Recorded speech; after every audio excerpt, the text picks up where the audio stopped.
Welcome to Something to Talk About from the Bainbridge Island Senior Community Center.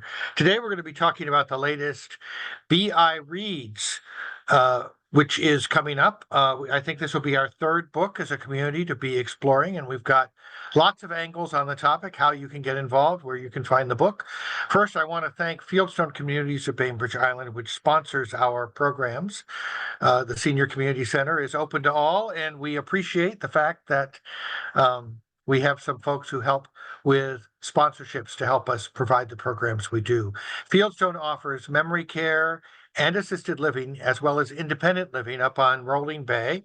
And right now, if you'd like to get a free lunch, you can do that by contacting Celia or Jamie at fieldstonecommunities.com or calling them at 206-594-1010. You can just enjoy the lunch, or you can get a tour or just look around the lovely campus up there. Also, we like to begin these programs by acknowledging that we are meeting on the ancestral homelands of the Puget Sound Coast Salish people. For us specifically, our neighbors, the Suquamish people, who have been plying these waters and living on these lands since time immemorial. We are grateful for learning from them about their stewardship of the environment. So normally on this day, we are chatting with Tressa Johnson, who is an adult services librarian at Kitsap Regional Library. So I'm going to let you get us started, Tressa, and then we'll introduce Ann and John in a minute. Great. Thanks for having me read. Thanks for having us. I am really excited about, I think the BI Reads program, as one might guess, I think it's a wonderful program. There's something magical that can happen when you have a large group of people reading the same book. And so people you may not normally interact with at the supermarket, at the ferry, somewhere downtown, you have something in common, and that is that you have read this book is something that you have read, and it's a fabulous way to bring the community together. And I'm thinking I could announce the book, but I was not in the process of choosing the book. I believe Ann Lovejoy and John Fossett, who are both here, were on the committee and involved in choosing the book. And so I'm going to pass it right on to one of you. Well, thanks, Tressa. One thing we tried to do was to engage the community and reach out to different book groups and get more opinions and ideas, because I think that's one of the things that's going to make this really a successful long-term project is community buy-in. But we weren't that successful. We didn't get a whole lot back. John, did you have a feeling about that too? Yeah, I guess the thing that I was really excited about is it's really a community effort. We've got the city of Bainbridge Island involved, the Bainbridge Library, the Bainbridge Island Senior Community Center, and Eagle Harbor Book Company. And I just think it's just a lot of people doing the heavy lifting here. So it just makes it easier for all of us, and it's more enjoyable for all of us. So I'm really looking forward to the discussions. One thing to think about too is that we really invite suggestions about the kind of books that would be great all island reads. And it was really interesting that a lot of them, I would say the majority, were not the newest, latest, coolest books. They were more what we would call maybe classics, or books that have proved their value by sticking around for a while. This book, A Tale for the Time Being, was published in 2014, right? But 10 years later, it's being considered a classic, and it really is about one of the meatiest, pithiest, most amazingly interwoven books I've ever read. But the process really should be something that everybody feels like they have a say in. So getting those ideas for next time it's not too early to start handing over your ideas about what would be a great community read. How do you do that? Is the city the right place to contact, or? Well, at this point, it's Adam. I'm blocking his last name, but yeah, so you could direct them there. You could also tell, because the senior center and the library are the other two main members, but also at the bookstore, you could register your opinion at the bookstore. So we'll have multiple streams for people to feed ideas in. And another thing we like to talk about is, how do you want to talk about these books? We've done this before with other BI Reads choices. Like, these are complex books. How will they be most accessible? How will we be able to really get deep into the themes? Like, what would be the most effective way to tackle these big, heavy duty, juicy books? I email Adam. Yeah. Since Adam's not here, we'll give you his email. There you So go. his I put it in. name- I put it in the chat, but he would actually appreciate this if Yeah. people have suggestions for future books.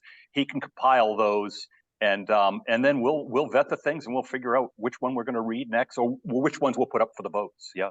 So it's Adam Nebenzahl, and his email is ANEBENZAHL@bainbridgewa.gov. I'm fascinated that the books, as you said, and the books that were suggested are all older, have been around a while. And I think that really speaks to the fact that the book that you chose was one that really stuck with people as something that was memorable, that they have maybe read more than once, or are looking forward to reading it a second time, which I love talking about books that people have read multiple times, because they are, it's a different book. We're a different person. It's a different book, and you get different things out of it. And that's what I appreciate about discussions too. Discussions kind of outside of what we have in common is that we all live on Bainbridge Island, or in North Kitsap, perhaps. We're all reading this book. But that's a pretty broad category. When you look at all of the people, that it's a range of ages, a range of backgrounds, a range of education. Everyone will come with their own story, with what stuck up to them. So A Tale for the Time Being is what it has stories of a Japanese girl and a Japanese American girl, I think. Is that the anyway? Yeah. Go ahead. She was raised in California when her dad was working tech, but he got laid off, and they ended up having to go back to Japan. So her parents are both Japanese, but she's kind of technically Japanese American, because culturally she was raised American. And then going to Japan, that culture clash is a big piece of what this story deals with. We're, of course, on the Pacific Rim, so we're neighbors through the ocean. I mean, this is, and of course, this community has a rich Japanese American heritage, so there's a lot of reasons why it might have been appealing to the people who did vote for it. Well, and the author, who lives part-time in New York, also has a house off Vancouver Island, on one of the Gulf Islands, so has a lot of ties to this. And the book is set half in the, here in the Northwest, right? And you can relate to her beach walks and the trees and the ravens and the crows. And there's a lot that will resonate with readers, I think, about things that you could see any day here too. What I think it's interesting how Ruth Ozeki, the author, she goes about telling the story. You have you're reading a journal that was written at some time in the past, and then you go back and forth between that journal and the person who is reading the journal, and that the reading of the journal takes place in the present. The reader is Japanese American, as is the writer of the journal. So their experiences overlap in an interesting way. And I think telling the story by going back and forth, telling the story by having two protagonists with similar backgrounds is really interesting. And it sounds like the sort of thing which would make for a great book club discussion, eh? Which is another great reason to pick it as a community read. Whether that book club is on the ferry or in your own book club, or we're going to talk in a minute here about some of the activities in the community that will be arranged book clubs that you could participate in. I think too, though, the fact that some of the big themes like bullying and suicidal ideation and depression and anxiety, those things are just as active today with both young people and the older people, that the author character, who is an author named Ruth as well, just to mix it up, and the Japanese teenager whose name is Now, not incidentally, the tale for the time being, whose name is Now, right? That the way that they both deal with some of these same kinds of issues, the author's mother's dementia, you know, there's just so much that I think will resonate with pretty much everybody. And there should be no end of ways to get into this conversation, right? So, John, I know that your time at the library is short, so you may not be actually doing the facilitating of this, but you have helped with these books before. Can you talk a little bit about how the library has connected with BI Reads and why it makes sense for you all? Oh, it's tailor made for the library, this type of program. Yeah, because you pick a good book with a lot of issues to discuss, and there's no telling where you can go with it. It's just give you you're filled with opportunity at this point. And honestly, as a librarian, there's nothing I enjoy more than sitting and talking books with somebody. It's really fun. Yeah, this has been an excellent process, and I really have enjoyed working with Ann, working with Adam, and then working with the folks at Eagle Harbor Bookstore as well. It's been very rewarding for us. Like I said, it's been inclusive. We're learning from each other, and figuring out where the sweet spots are for programs like this in the community. And it's good timing for us as well, because typically Kitsap Regional Library does a county-wide program called One Book, One Community, and we've put that on hiatus for a little while. So we can support the BI Reads program, which we're really happy to do, because it's a smaller one in one community, drawing a lot of people into these activities, the conversations, and we haven't even told you what Adam's got events planned as well. We've only talked about the book discussions at this point. And we haven't really delved into that, but Adam just showed up. Thank you for joining us, Adam. We appreciate it. Sincerest apologies, I was late. No, that's all right. I know you have a busy schedule, so we appreciate it. The city has been really one of the prime movers of this, and I know you purchased some books and have been supporting the whole voting mechanism. Can you say a little bit about the city's interest in BI Reads?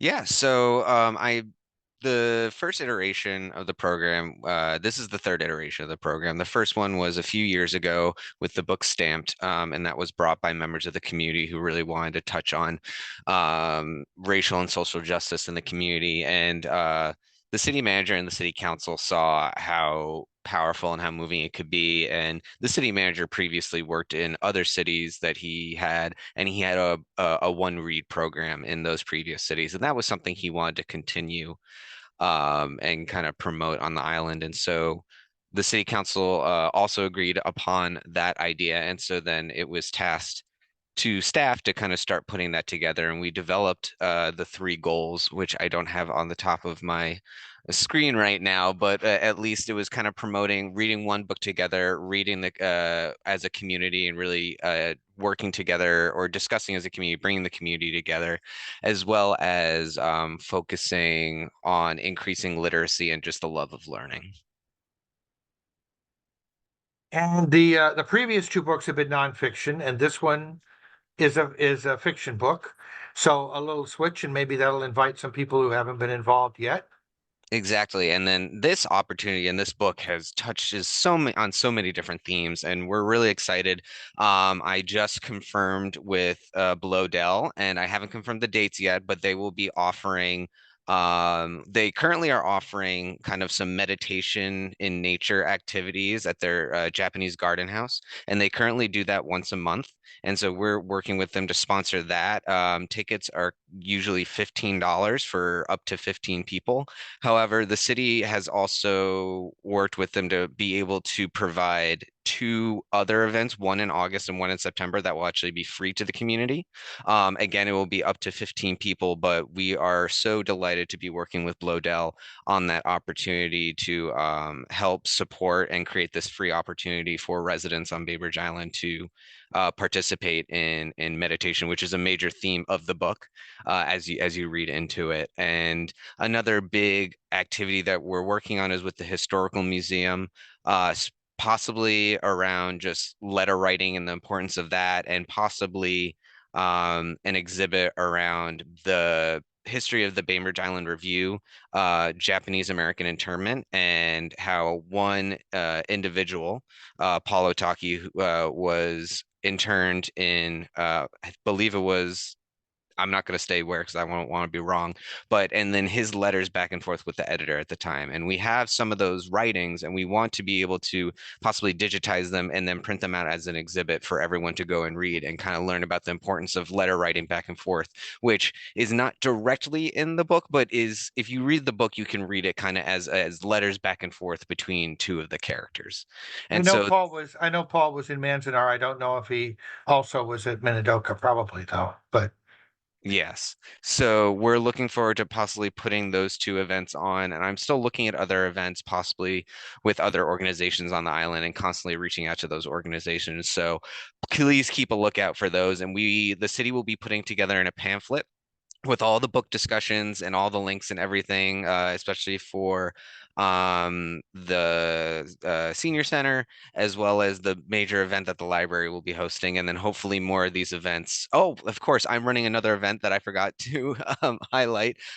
It's called Dear Stranger. This is from a program that is similar to it's a letter writing program that the state of Oregon Humanities actually started, where in the month of, I believe, August, yes, we will open that up where people have the opportunity to write a letter to a stranger. You don't know who it is, and we ask that you don't you actually have the option to put your name at the end, or you don't have to put your name. It could be written anonymously, and then you will mail it to, or drop it off, or you can even email it to City Hall, and with the attention to Dear Stranger. We do ask that if you do that, that you do put your name and address so we know who to mail it to, because once you submit your letter, you will receive a letter after that from another stranger. And so it will be kind of just two strangers sharing letters with or without their name. And you can write about anything that you want. We do have a release form just kind of asking that if you do want to participate in the program, and we will have a link to that available for everyone to sign up and to do that. And that will be a great opportunity to participate in letter writing and be able to just kind of write about whatever you want. great. And we haven't yet talked to Ann about what we're doing here at the Senior Community Center, but we're going to have we're going to break the book up into 4 parts, I believe. And so we'll have a series of these Zoom meetings or in person. We're going to do it hybrid, so you can show up or show up. Well, show up online or in person. Would you like to say a little bit about that, Ann? What you're thinking about? Sure. Because the book has 4 parts, we decided that that would be a good way to examine it. And the last part is the shortest, which gives us a chance to kind of debrief our take on the whole book. And that's always kind of a cool way to end, is to have what did you think about all those things together, right? Or what's your big takeaway? So we're having 2 sessions in June, the 8th and the 22nd, and 2 in August, the 5th and the 19th. Both they're all Mondays at 1:30. So there'll be this format, the Something to Talk About podcast, but also in person. And we found, like with the other 2 book reads, that it works really well. We have good contributions from both the people online and in person. And because we can capture them as a podcast, we found we got a lot of views afterward. So, in the end, we had like over 500, and I can't remember now, 552 participants in last year in the Sweetgrass book, because they're so complicated that people, and they love to be able to say, I've never thought of that before. I've never seen that before, and hear other people's takes. It's a great way for us all to really hear other people's take on the, as you were saying, Tressa, it's like we all bring something different to it, and that expands our own experience enormously. And because we're looking at themes, it's possible to show up and absorb and maybe even have some feedback, even if you haven't read that book or that part of the book yet. Oh, absolutely. We always say it's really low bar. It's so low bar, you don't have to have read the book. But hopefully, after hearing some of the conversation, you'll want to. You're going to go back and read it. And that has happened a number of times where people are like, well, I don't know. I thought I'd hear like what it's about. And fair enough, right? Because there are people, believe it or not, there are reluctant readers. Hard to imagine. But getting people sort of drawn in by the richness of the conversation is a great way to, like what Adam was saying, promote, you know, more people reading, the better it is. And John at KRL, what's up? I really like that that Ann is doing a similar format to what we did in Braiding Sweetgrass, because there's just a lot of ground to cover in the book. And I also like the library is doing just a one night whole book event, so it gives people an opportunity to choose between each. I hope they go to both, because it'll be two completely different experiences with the book. And you probably have different folks in there talking. And as Tressa is fond of saying, we may all pick up the same book, but we're not having the same experience with it.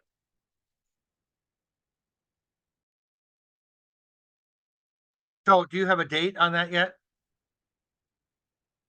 Our date is going to be the 24th of July at 7 p.m. Bert Rindley will be our manager. He's the one who's going to host our book discussion.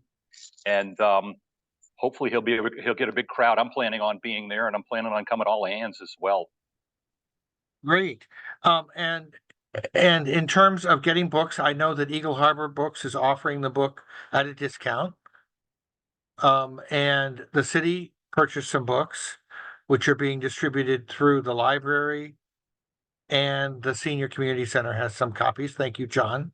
And at the library, how would you go about getting those? Do you just ask at the reference desk? If you walk in the door, and just as soon as you enter the library, you look to your left, you'll see staff picks, and it's one of the shelves on staff picks right there. And if you don't see it, just ask one of us and we'll point you in the right direction. Great. And then I don't know, Tressa, you're aware of a lot of alternative ways. I know, I'm guessing that you could probably get this book if you're part of the Talking Book and Braille group, through ordering it up that way. Do you know or not? Actually, I don't know. I hope so. Let me take a moment and I will check on it while we're Check the talking. catalog. Okay. Yes, Ann. Or Ann, do you know? No, well, I think we looked into it and said there is an audio version for sure, but I don't know who has it. So you might want to do that. But I just wanted to say, I don't think we mentioned that at the Senior Center, if you would like to pick up a copy, you just go to the front desk, and they have them there. Because, we've already been passing them out like jelly beans.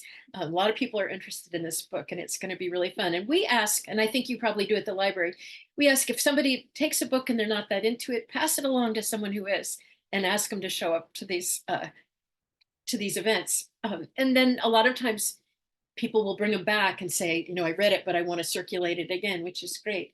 The really interesting thing to me is that of all the books we've had, I've only seen a couple of copies come back to our library. We have a library at the Senior Center too. And because most people, by the time you talked about this book and read through this book, you either are so into it you want to keep it, or you've given it away to somebody you really care about you want them to read it. Or it's like Ann's copy, it's got little marks all the way through it. It's true. Yeah, so our little free lending library is not so little, but it's another place that you can recirculate books.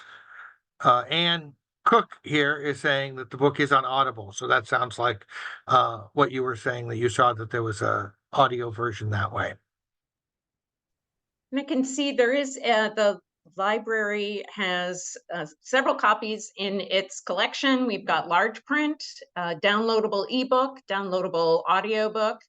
And the Washington Talking Book and Braille Library does have an audio version of A Tale for the Time Being.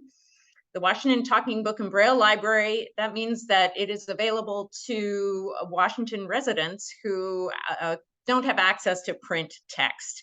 So that could be someone with dyslexia, a traumatic brain injury, failing vision, lack of the motor control, you can't turn the page, dementia. People find that the tools from that library make it much easier to access their collection. And if you have any other questions, you can go to WTBBL.org, Washington Talking Book and Braille Library.org, or you can come to the Bainbridge branch of the Kitsap Library and ask for me. I'll tell you all about, I'll talk your ear off about it. I can show you what the tool looks like that they'll send you. It is a free service that's paid for with our tax dollars. And there are lots of great reasons beyond being able to participate in BI Reads. There's other great reasons to, if you qualify for services, to become a member. I'm so excited that BI Reads is accessible to a wide range of and different kinds of readers. So wonderful. That was one thing we were concerned about as a selection committee, that we were looking to make sure that whatever books we were looking at as candidates were available in as many formats as possible. And, you know, that's another thing about being a kind of a classic. It's like some of the books that were published 10 years ago are just nowhere in sight. But if they're still around in that many different formats, you can pretty much say that that's a pretty darn good book, right? And this one is, so that's great. Any other comments or questions about what's upcoming? I guess, yes, Rita. Oh, no, okay, I thought you were leaning in.